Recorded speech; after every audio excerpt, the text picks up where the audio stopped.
Hello दोस्तों, कैसे आप लोग। मैं उम्मीद करता हूँ आप अच्छे होंगे और आपका पढ़ाई अच्छा चल रहा होगा। चलिए आज के इस वीडियो में हम लोग बात करेंगे इकोनॉमी एंड मार्केटिंग के टेस्ट नंबर 12 के बारे में। अगर आप इससे पीछे का नहीं देखे तो देख लीजिएगा, आपको प्लेलिस्ट में मिल जाएगा और इसको आपको टेस्ट के रूप में लगाना है और आप अपना मार्क्स जरूर बताइएगा आपको कितना मार्क्स है। तो चलिए देखते हैं आज का पहला question. The dash dash differentiate the organisation brand from its competitor. मतलब कोई भी ऑर्गेनाइजेशन है या कंपनी अपने ब्रांड को डिफ्रेंशिएट किस बेसिस पे करता है अपने कंपटीटर से। तो आपका आंसर हो जाएगा ए हो जाएगा, यानी कि यूनिक सेलिंग प्रोपोजिशन के माध्यम से करता है। चलिए इसके बारे में थोड़ा सॉल्यूशन देख लीजिए। देखिए इसका सॉल्यूशन है, आपका आंसर तो हो जाएगा यूनिक सेलिंग प्रोपोजिशन हो जाएगा, लेकिन इसका और जो कुछ है इंपॉर्टेंट पॉइंट ये देख लीजिए। देखिए क्या कह रहा है कि it is one of the unique feature of the product differentiate the organisations brand from its competitor. ये एक यूनिक फीचर है, समझ गया।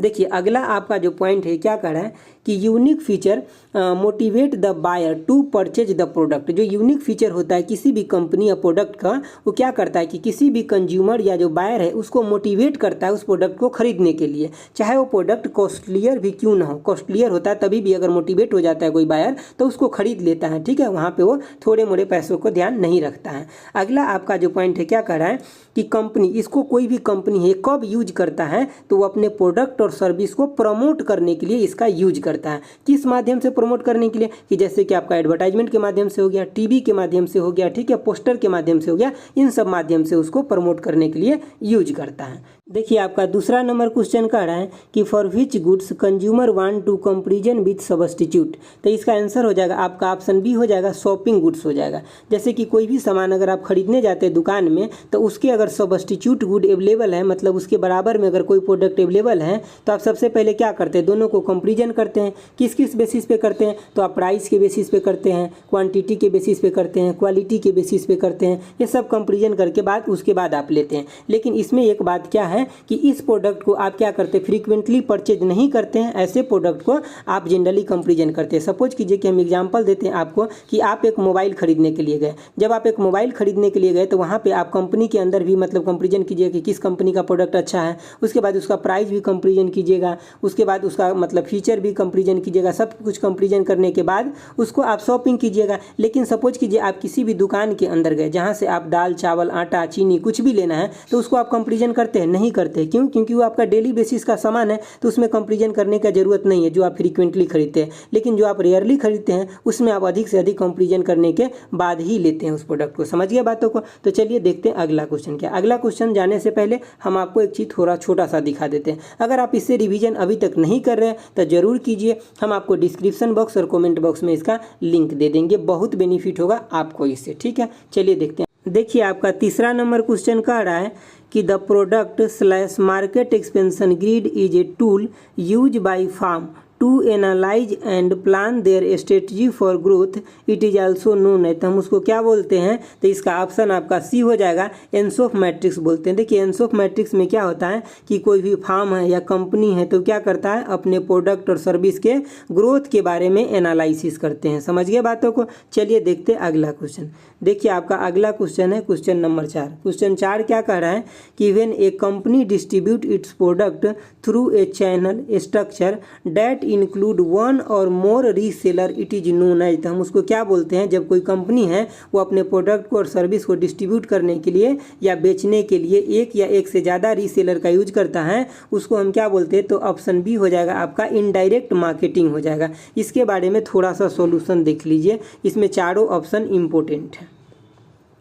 देखिए आपको सबसे पहले बात उस क्वेश्चन का आंसर हो जाएगा आपका इनडायरेक्ट मार्केटिंग हो जाएगा। तो डायरेक्ट मार्केटिंग भी ऑप्शन में था तो वो भी देख लीजिए। देखिए डायरेक्ट मार्केटिंग में क्या होता है कि in this direct selling of from manufacture से लेकर के कहाँ तक, तो इंड कंज्यूमर होता है वहाँ तक सेल किया जाता है प्रोडक्ट को। डायरेक्ट कंपनी में बना और डायरेक्ट कंज्यूमर तक वो प्रोडक्ट चला गया, उसको हम क्या बोलते हैं, डायरेक्ट मार्केटिंग बोलते हैं। इसमें कोई भी थर्ड पार्टी या बिचौलिया नहीं होता है, होलसेलर नहीं होता है, कोई भी रिटेलर नहीं होता है। लेकिन अगर हम बात करें आपसे इनडायरेक्ट मार्केटिंग का तो इसमें क्या क्या होता है कि जैसे कि कंपनी के अंदर सामान बन गया, उसके बाद वो कहाँ जाएगा, तो पहले मीडिएटर के पास जाएगा, जैसे कि होलसेलर के पास, रिटेलर के पास, उसके बाद वो सबसे लास्ट में कहाँ जाएगा, तो कंज्यूमर के पास जाएगा। ठीक है, अगर यहीं पे हम इंटीग्रेटेड मार्केटिंग के बारे में अगर आपसे बात करें तो इसका मतलब होता है बहुत सारे चीज़ों को एक साथ इंटीग्रेट कर लेना। ठीक है, इसका डिफिनीशन क्या है कि it involve the use of यानी कि मल्टीनेशनल मार्केट स्ट्रेटजी। ठीक है, सच एज तो सेल्स हो गया, आपका प्रमोशंस हो गया, ठीक है, पब्लिक रिलेशन हो गया, डायरेक्ट मार्केटिंग हो गया, ठीक है, स्पेशल सर्विस कस्टमर हो गया।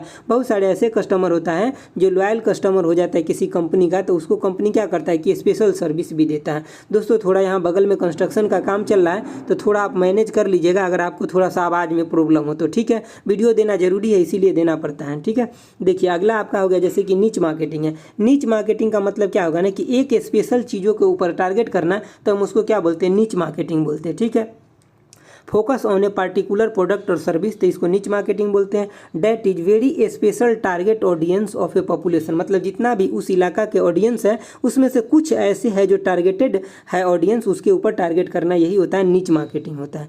चलिए अगला क्वेश्चन देखिए, अगला क्वेश्चन है आपका 5 नंबर क्वेश्चन है। देखिए 5 नंबर क्वेश्चन क्या कर रहा है कि which of the following taxation system work in the favour of poors, तो मतलब पुअर के फेवर में इसमें से कौन सा टैक्सेशन सिस्टम है जो वर्क करता है, मतलब गरीब लोगों के लिए ठीक है। तो ये ऑप्शन आपका सी हो जाएगा, यानी कि प्रोग्रेसिव टैक्सेशन हो जाएगा। देखिए यहाँ पे भी मतलब प्रोग्रेसिव टैक्सेशन है, प्रोपोर्शनल है और इनडायरेक्ट डायरेक्ट है, तो इस सभी के बारे में थोड़ा सा आप जान लीजिए, आपको काम आएगा एग्जाम में। देखिए सबसे पहली बात हम बात करते हैं किसके बारे में, तो प्रोग्रेसिव टैक्सेशन के बारे में। इसमें क्या होता है ना, ये आपका आंसर था प्रोग्रेसिव टैक्सेशन, तो इसके बारे में बात करते हैं। देखिए इसमें होता है कि अगर आप जितना ज़्यादा कमा रहे हैं उतना ज़्यादा आप टैक्स भर रहे हैं, तो यही क्या होता है, टैक्स मतलब प्रोग्रेसिव टैक्सेशन होता है। अगर आप कम कमा रहे हैं तो कम टैक्स भर रहे हैं, मतलब क्या हो गया कि टैक्स डायरेक्टली प्रोपोर्शनल हो गया किसके, इनकम के हो गया। इनकम ज़्यादा है तो टैक्स ज़्यादा भरिए, इनकम कम है तो टैक्स कम भरिए, तो ये अच्छा होता है। ये गरीबों के लिए अच्छा होता है और अमीरों के लिए भी अच्छा होता है। अमीर के लिए क्या मतलब, अमीर के लिए तो टैक्स देना ही देना, लेकिन गरीबों के लिए अच्छा होता है कि उनको एक फिक्स रेट में नहीं भरना पड़ता है। ठीक है, देखिए दूसरी बात क्या है आपका कि प्रोपोर्शनल टैक्सेशन होगा। प्रोपोर्शनल में क्या होता है ना, इसमें गरीबों को नुकसान ज़्यादा होता है, अमीरों को बेनिफिट होता है। कैसे, देखिए इसमें टैक्स का एक रेट जो होता है वो फिक्स कर दिया जाता है। ठीक है, सम परसेंटेज फिक्स कर दिया जाता है सभी के लिए, इसमें गरीब अमीर नहीं देखा जाता है। इसमें कोई मैटर नहीं कि आपका इनकम कितना है उसके बेस पे नहीं, मतलब एक सीधे फिक्स कर दिया जाता है। तो ये टैक्स एक्चुअली ठीक नहीं है, बेकार है ये टैक्स। ठीक है, तो मतलब इसको क्या बोलते हैं, प्रोपोर्शनल टैक्सेशन बोलते हैं। डायरेक्ट टैक्स की अगर हम बात करें तो डायरेक्ट टैक्स में वो सब टैक्स आता है जो आपका जिसका संपत्ति है उसी को भरना है, मतलब जिसका है वही पेड करेगा, मतलब इसका बर्डन किसी और के ऊपर नहीं डाला जा सकता है, वो होता है डायरेक्ट टैक्स में। जैसे कि आपके पास प्रॉपर्टी है तो आप उसका टैक्स भरिए तो वो डायरेक्ट टैक्स में आ जाएगा। ठीक है, अगर मैं एग्जाम्पल के लिए बात करूँ तो क्या हो जाएगा, जैसे कॉर्पोरेट टैक्स हो गया, इनकम टैक्स हो गया, वेल्थ टैक्स हो गया, तो ये सब किस में आता है, तो डायरेक्ट टैक्स में आता है। समझ गया बातों को। अगर हम थोड़ा सा इनडायरेक्ट टैक्स की अगर बात करें तो क्या हो जाएगा, इनडायरेक्ट टैक्स वो टैक्स होता है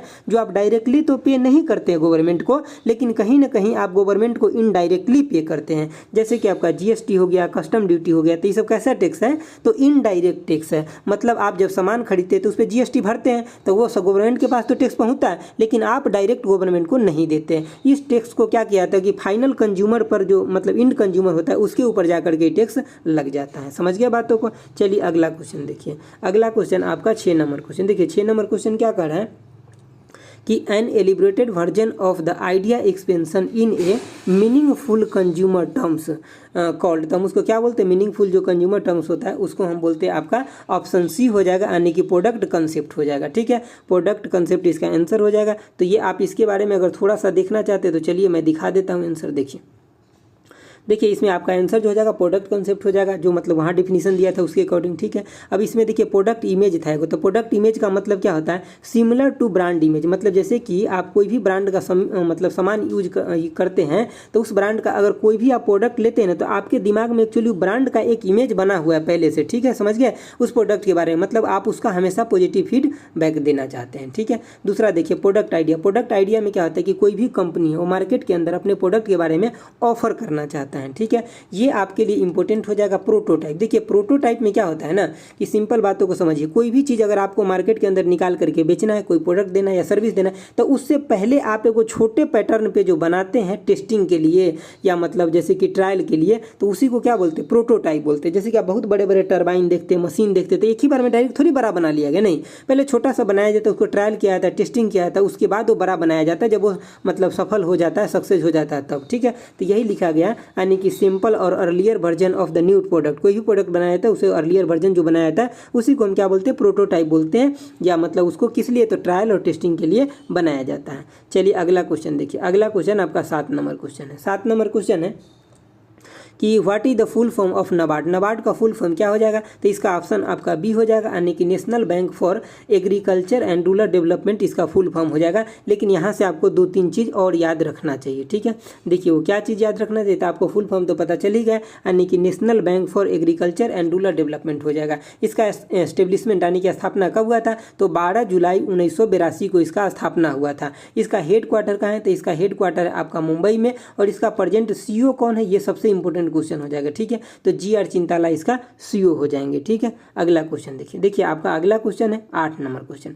8 नंबर क्वेश्चन क्या कर रहा है कि when a company treats each single customer as a separate segments this is called. तो हम उसको क्या बोलते हैं, जब कंपनी क्या करता है कि सिंगल कस्टमर को सेपरेट सेगमेंटेशन को ट्रीट करता है, तो हम उसको बोलते हैं, ऑप्शन डी हो जाएगा, यानी कि माइक्रो मार्केटिंग हो जाएगा। माइक्रो मार्केटिंग में ये काम किया जाता है किसी भी कंपनी के द्वारा। चलिए थोड़ा सॉल्यूशन देख लेते हैं। देखिए माइक्रो मार्केटिंग में एक्चुअली क्या होता है कि in this to collect the information about the target segment, मतलब जैसे कि कोई भी कंपनी है, ठीक है, तो उसके पास जो भी प्रोडक्ट है उस प्रोडक्ट के रिगार्डिंग कौन कौन कस्टमर है उसके डाटा को टारगेट करना है, और टारगेट जब कर लिया तो उसके बारे में उस कस्टमर को मैसेज डिलीवर करना, उसके रिक्वायर्ड जो प्रोडक्ट है उसके डिलीवर करना, उसको सर्विस को डिलीवर करना। ये किसके अंदर होता है, तो ये माइक्रो मार्केटिंग के अंदर होता है। आपका एक ऑप्शन था नैनो मार्केटिंग। नैनो मार्केटिंग में क्या होता है ना, एक छोटा सा चीज़ों की बात कर रहे हैं यहाँ पे, तब focus on a particular segment, किसी एक पार्टिकुलर सेगमेंट के ऊपर फोकस करना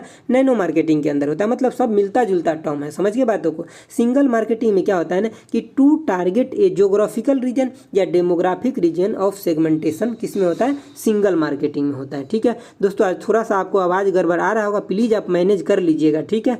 देखिए आपका 9 नंबर क्वेश्चन, देखिए 9 नंबर क्वेश्चन जो है ना एकदम VBI है। ये आपका इकोनॉमी मार्केटिंग में भी काम आएगा और CRM में भी काम आएगा। तो इसको आज हम ज़बरदस्त तरीके से पूरा समझ लेंगे। देखिए AIDA का फुल फॉर्म क्या होता है, अटेंशन, इंटरेस्ट, डिजायर, एक्शन होता है, ठीक है। मार्केटिंग इज डेवलप्ड, तो किसके द्वारा डेवलप किया गया ये मॉडल, तो ये डेवलप किया गया है, आपका ऑप्शन बी हो जाएगा, इल्मो लेविस के द्वारा ये डेवलप किया गया है। इसके बारे में खास बात जो है पूरा का पूरा आज कवर कर लीजिए। आज के बाद हम इतना डिटेल सोल्यूशन इसका नहीं बताएंगे, आज आप पूरा देख लीजिए। क्वेश्चन आएगा तो 100% आपका बन जाएगा। पहली बात इसका फुल फॉर्म आपको याद रखना है कि अटेंशन, इंटरेस्ट, डिजायर, एक्शन होता है। इंटरेस्ट के यहाँ पे अटेंशन के जगह पे अवेयरनेस भी होगा तभी भी चल जाएगा, आपको गलत नहीं समझना है, समझ गए बातों को।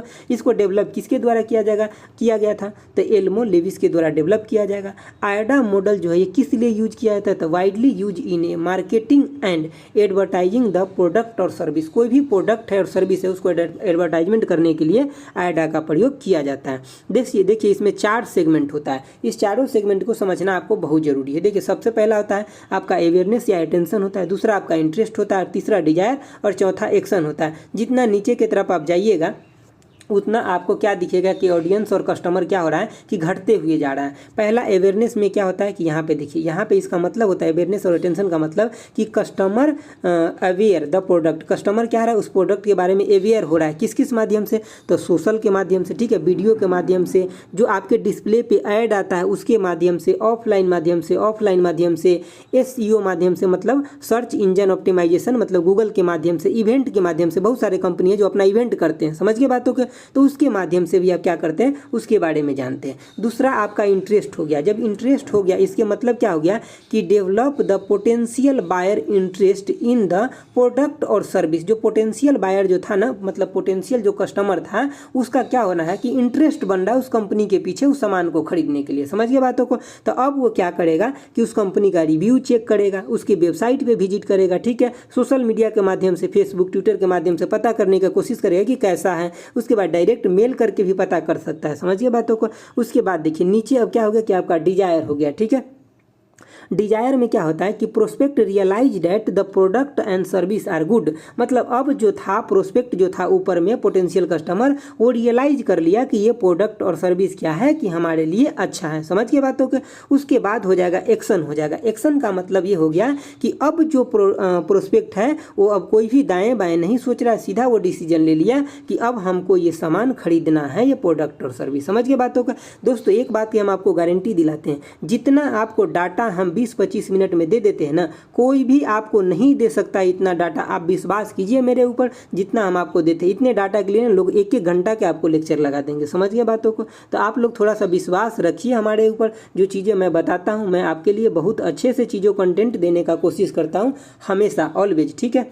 देखिए यहाँ पे आपका 10 नंबर क्वेश्चन क्या है कि यानी कि डैगमार स्ट्रेटजी इज डन, तो मतलब डैगमार स्ट्रेटजी होता है किस लिए कोई भी कंपनी अपनाता है, तो ये इसलिए अपनाता है, ऑप्शन इसका सी हो जाएगा, to know the effectiveness of the advertisement. मतलब जैसे कंपनी तो अपने प्रोडक्ट के रिगार्डिंग या अपने सर्विस के रिगार्डिंग एडवर्टाइजमेंट तो कर दिया, लेकिन वो कितना इफेक्टिव है उसको जांच भी तो करना पड़ेगा ना, तभी तो नेक्स्ट टाइम फिर से करेगा। अब मान लीजिए उसके कंपनी के लिए वो इफेक्टिव नहीं हुआ तो नेक्स्ट टाइम एडवर्टाइजमेंट नहीं करेगा, समझ गए बातों को ना। तो ये किस में चेक करते हैं, तो डैगमार स्ट्रेटजी मतलब यही काम करता है, उसको चेक करने का क्या कि एडवर्टाइजमेंट जो हुआ किसी भी कंपनी का सर्विस और प्रोडक्ट के रिगार्डिंग वो कितना ज़्यादा इफेक्टिव है। चलिए अगला क्वेश्चन देखते हैं। देखिए आपका 11 नंबर क्वेश्चन का रहा है कि share and security which can be held in electronic format constitute the, तो ये क्या कॉन्स्टिट्यूट करता है, देखिए ये होता है आपका ऑप्शन भी हो जाएगा डेमेट अकाउंट हो जाएगा। देखिए सबसे पहले आपको याद रखना है कि ये डेमेट अकाउंट जो शब्द है ना किससे रिलेटेड है, तो शेयर बाजार से, शेयर मार्केट से रिलेटेड है।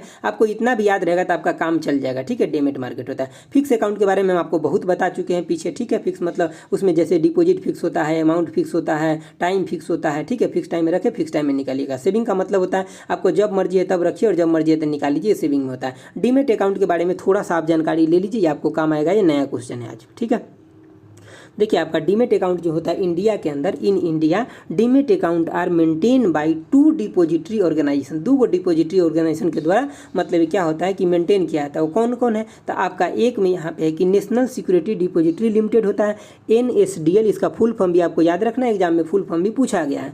दूसरी बात क्या कि आपका सेंट्रल डिपोजिटरी सर्विस लिमिटेड होता है, ये आपका ये भी याद रखना है कि यही दोनों के द्वारा इंडिया के अंदर डीमेट अकाउंट को मैनेज किया जाता है, ठीक है। ये शेयर बाजार से रिलेटेड अकाउंट है। अगला क्वेश्चन देखिए 12 नंबर। देखिए आपका 12 नंबर क्वेश्चन कह रहा है कि what is a product line. Product line क्या होता है, देखिए प्रोडक्ट लाइन के माध्यम से जो कुछ का भी उत्पाद होता है वो एक्चुअली एक सिमिलर मैनर में होता है। जैसे कि आप जितना भी पेय पदार्थ जो देखते हैं, जैसे कि कोल्ड ड्रिंक हो गया, कोको कोला हो गया, जैसे बड़ा ब्रांड का आप लस्सी देखते थे, ये सब किस में आ जाएगा, तो ये सब प्रोडक्ट लाइन के माध्यम से उत्पाद होता है। तो इसका आंसर क्या हो जाएगा, ऑप्शन ए हो जाएगा, a broad group of a product that are for similar use and have similar characteristic. मतलब एक ही सामान का यूज होता है, उसका कैरेक्टरिस्टिक भी अंदर में देखिएगा कि सब पैकेट के ऊपर सेम कॉन्स्टिट्यूएंट लिखा रहता है, समझिए बातों को। तो इसका आंसर हो जाएगा आपका ऑप्शन ए हो गया। दोस्तों अगर आपको अच्छा लगा तो लाइक शेयर सब्सक्राइब जरूर कीजिए, और अभी तक अगर आप ई बुक से रिवीजन नहीं कर रहे हैं, ई बुक से, ठीक है, तो आप रिवीजन करना शुरू कर दीजिए। हम आपको लिंक डिस्क्रिप्शन बॉक्स में